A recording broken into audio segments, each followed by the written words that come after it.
Hi, everybody. Welcome back to another interview we have here scheduled for Bella. I'm really excited to have Susie Villalpando here with us from Cielo, Lazuli. And she is here to share her story. Hi, Susie. Hi, how are you? We're good. Thank you so much. We know we haven't done interviews in a while. We took a few months break, but we are back and we're so excited to have Susie be our first interview of 2023.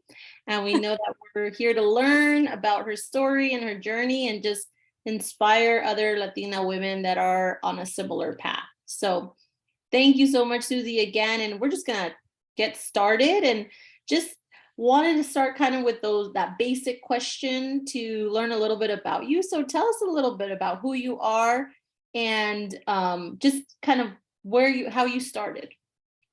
Okay, well, thank you for having me. Honored to be the first one for 2023 that you have. So yes, my name is Susie. I am the owner of Cielo Lazuli. I am the designer as well. It's all handmade jewelry made with sterling silver, fine silver, and gold-filled metals. I started making jewelry a few years ago, kind of by mistake. I've always been into art, but I never thought of the jewelry side of it. So I was looking for art classes at El Camino College in Torrance, and I was looking through their catalog and I saw metalsmithing and I was like, what? Like, that sounds interesting. I took the class and I fell in love with it, and that's where it started. And the thing is, I've always been drawn to gemstones and crystals, and I just always used to look at stuff. I would just find, rock, stones, whatever you want to call them, crystal. Oh, this would be such a cool necklace, and oh, this will be such a cool ring. And I think those ideas kind of just, stuck to me and I went with it. And it's a beautiful, beautiful jewelry. For those of you that haven't checked out Susie's business yet or her page, I highly encourage you to do so. Such beautiful pieces of art. And said it, your creative spirit shines through in your art, in your jewelry. You could just feel it, you see it. I just love the vibrancy of everything that you have to offer. And so where did the jewelry part come into mind though? Because I think, did you say metalsmithing? How did you call it? Yeah, so metalsmithing is, you actually get metal, torch it up with fire and cut it up, and with saws and blades and everything. And that's why. So I took this intro class and I was just like, wow, this was not even an option. I never even thought of it. So once I did, it was like so therapeutic too. You get to hammer stuff and learn stuff, sometimes you're stressed, and it's very relaxing after. And so it's really cool to just be able to start off with just a plain sheet of metal and then end up with this ring, that you created from start to finish. It's awesome.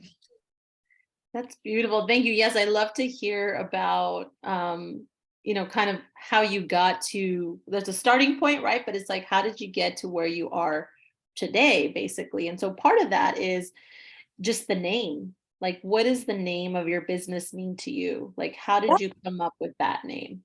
So Cielo Lazuli, Cielo, I love all things, space, stars, just celestial, everything. As you can see, like even my home is decorated.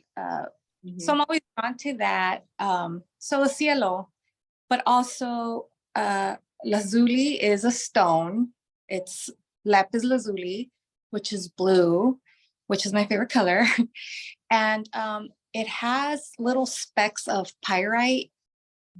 And so it just reminds me of, that stone reminds me of when you look up at the sky, when it's, a summer night, when it's not that dark, it's just blue and you see the stars that's what that stone reminds me of. So that's why I was like, oh, Cielo Lazuli. Like, to me, it just made sense. Yeah, no, I love that. I love it's very symbolic, I think, to your artwork and your business. So that's definitely a beautiful story. Thank you for sharing that.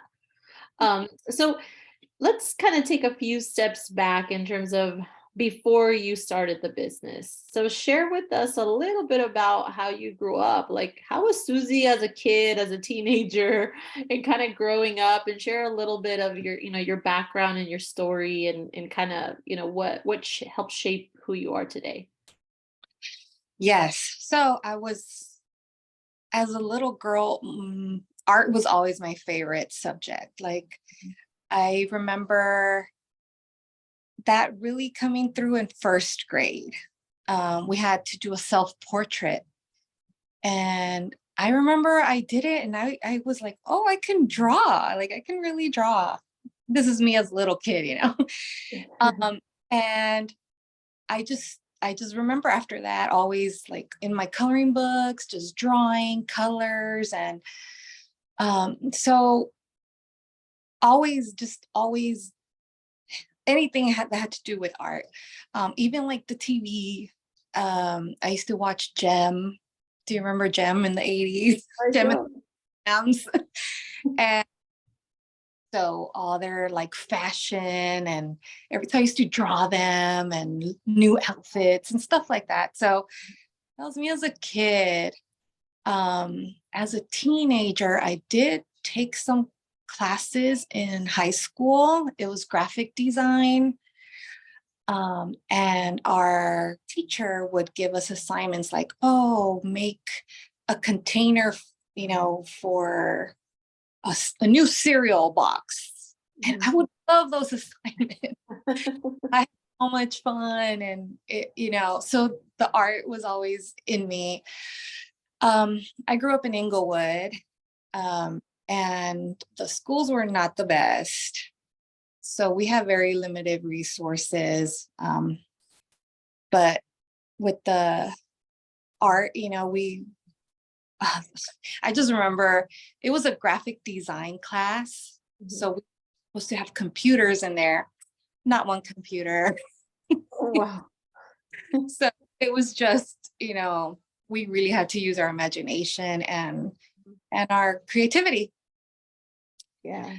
So after that, I enrolled into El Camino College way back then first.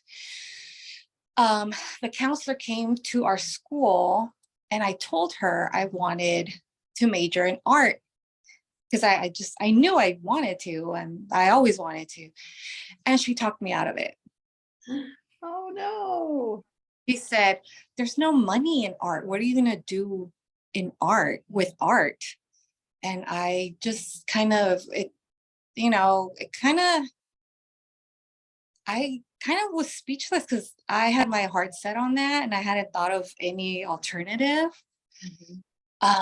So she put me on the spot and I was like, oh, I don't know. Then I guess I'll pick something else, and I said, how about if I go undecided? She said, if you go undecided, you can't get financial aid. So you need to pick now. And I ended up choosing, I believe it was criminal justice, but that was not my, passion. That's not what I wanted to do. Yeah. So, yeah, I kind of dropped out of college because I was not, it was boring to me. That's not what I wanted to do. Yeah.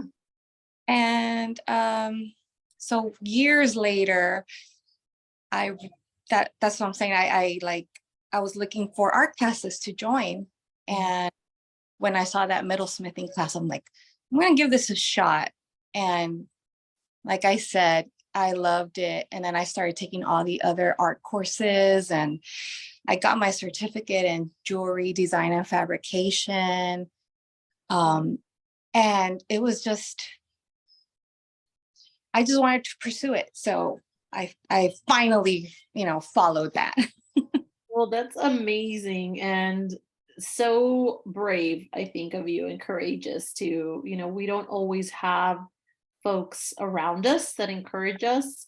Hmm. And although you kind of took a step back or a pause for a minute, destiny was, can't be interrupted for too long, right?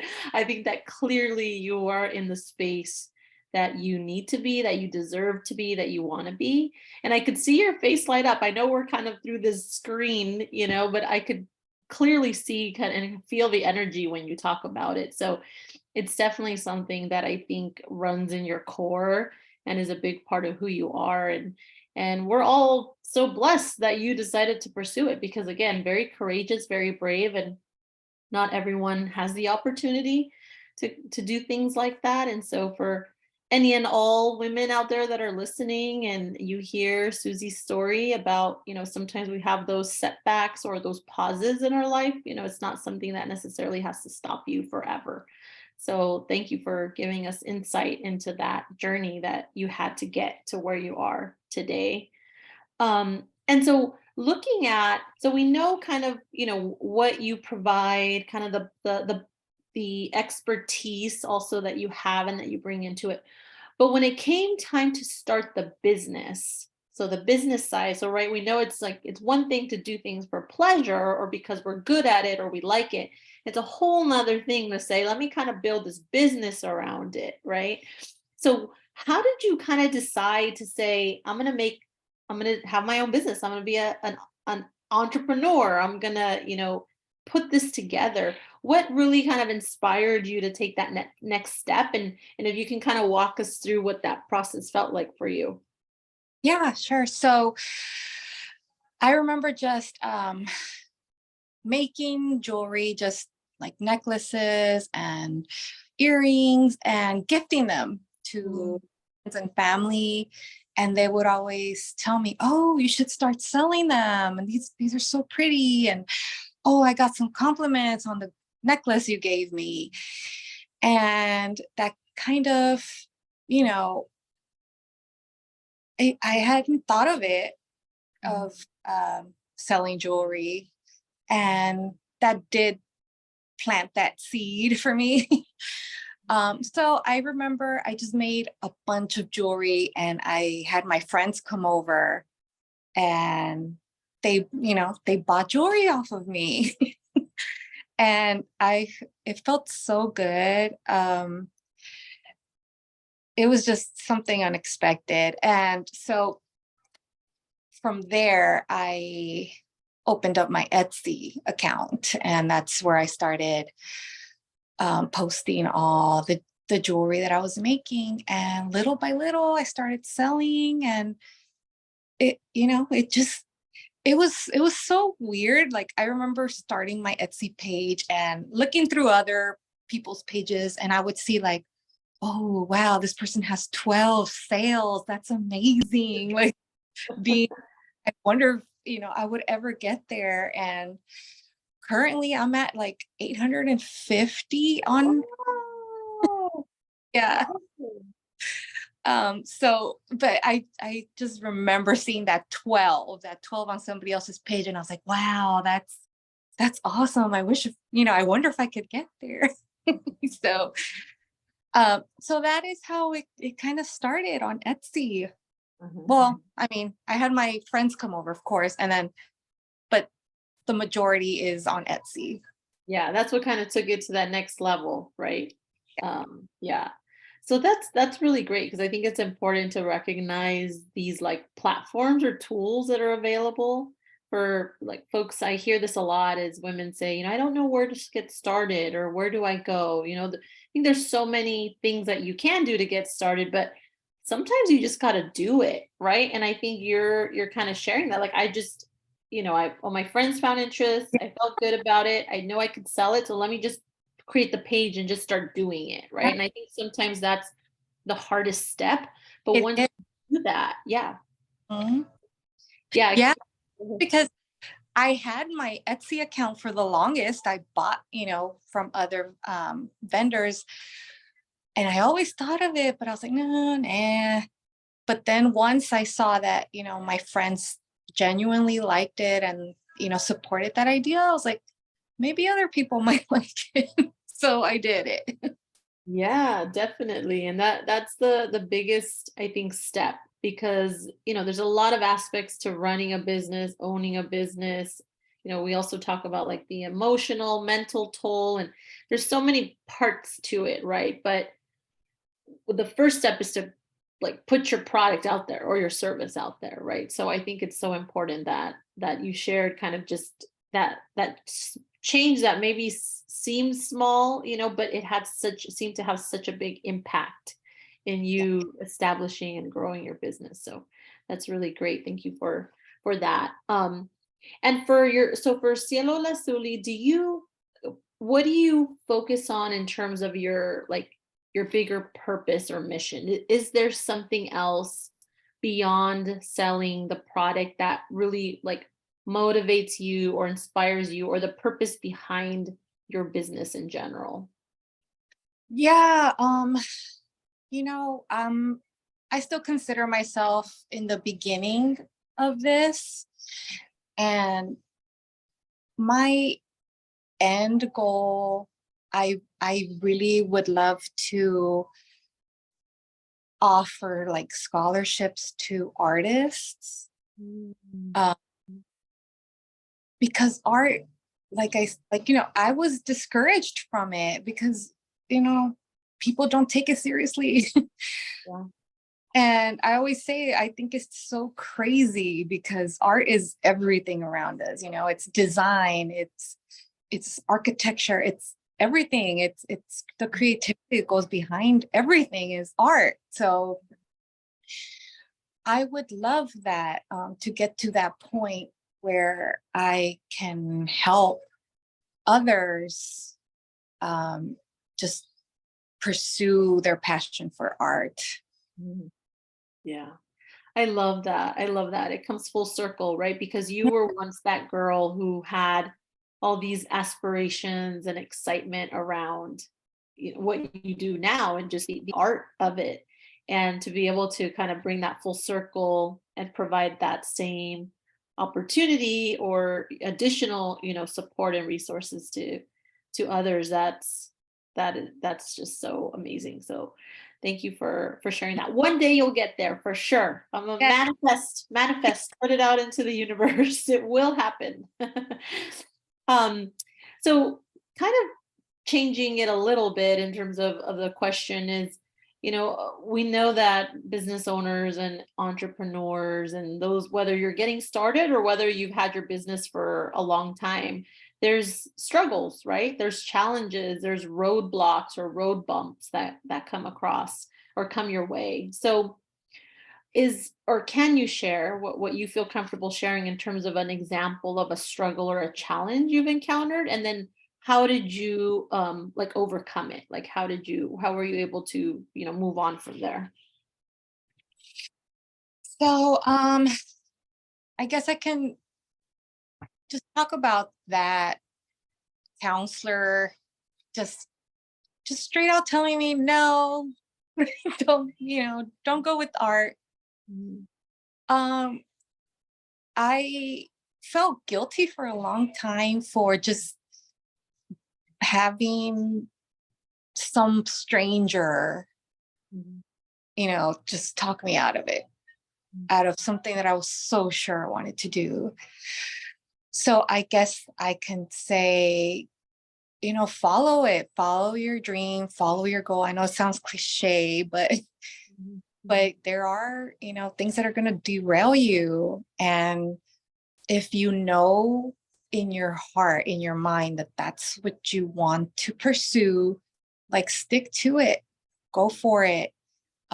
So it did take me years and years, and raising a family, and putting all of that first, and then finally going back and pursuing that. So, like you said, destiny, it was bound to happen. You know, just don't let anybody stop you.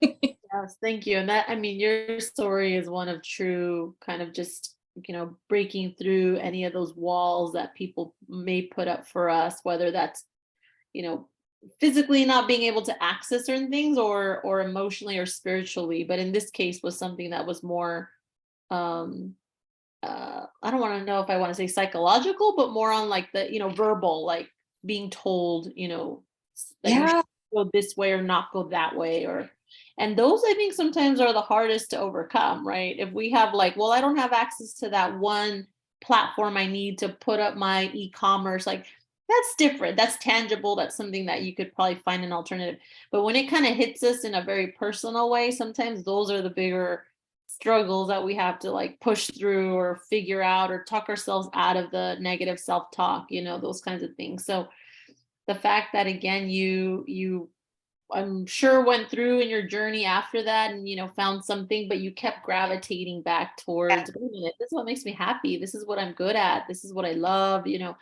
and that didn't stop you, and that's really inspiring to hear. So thank you for sharing that. The next question was going to be around advice or tips. So I know you kind of already, shared a little bit about that, but is there anything else that you would say to Latina women that are out there trying to get their business going, or maybe hitting one of those roadblocks in their business? What like advice or recommendations or words of wisdom would you have to share? Words of wisdom. You know, I guess I kind of touched on it. Yeah. So it's like there's always gonna be roadblocks. Always, always. No matter how great you are, you know. So you have to just keep believing in yourself. Just keep going. Just do it. Just do it. And just if it makes you happy, like just go for it, regardless of what people tell you. They might say, no, you're not gonna make it, or there's too much competition, or whatever it may be. Mhm. Just stick to it. Just stick to it, and you'll get there. You'll get there eventually. Yes. Well, Susie, as we're wrapping up our time together for the interview, is there anything else that you want to share with folks that are listening to this interview? Maybe a question I didn't ask, or something that you feel compelled to share about your business journey? Well, currently, I do have a shop that's featuring my jewelry, like at a brick and mortar store, Oh, which great. is and great to me. Like it was, it's just, see, I can't even talk about it. I'm really excited about it. For someone to give me an opportunity like that, that has that faith in me to be like, I love your jewelry. I would love to have it in my store. Can you bring it in? I also feel that you, Rocio, are doing that by, having us on and just sharing, with the world what we do. So you do kind of have, you do put some faith in us, and that feels good. So thank you for doing that. And I hope, so you've just showcased all these Latinas, and we're all, we all support each other. Yes. So much for doing this. Oh, my pleasure. And you hit it like right on the nail. I think it's the support that women give other women.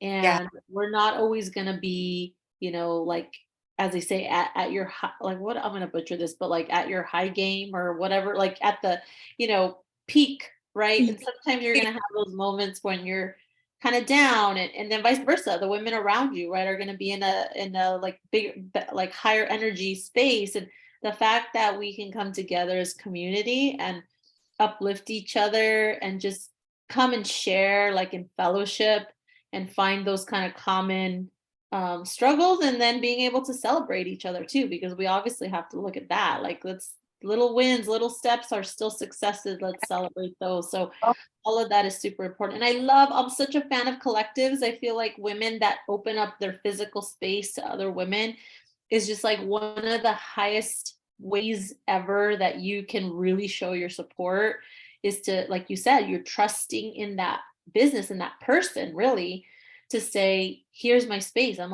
opening the doors for you, we're aligning our brands together, right? To some extent, is just the biggest form of love, I feel, in the entrepreneurship, small business world. Very um yeah, definitely. So that's beautiful. So thank you for sharing that. Everyone that's listening or listened to this interview, thank you so much for listening. Susie, thank you so much for your time again and sharing space here with me and with us. And everyone, please, if you're listening, go check out Susie and her business. Support her, shop local, support other Latina women, and just remember that we are here all to rise together. And so we need to come together in unity and just keep shining bright. So thank you, Susie, and thank you, everybody, for listening. Thank you. Bye.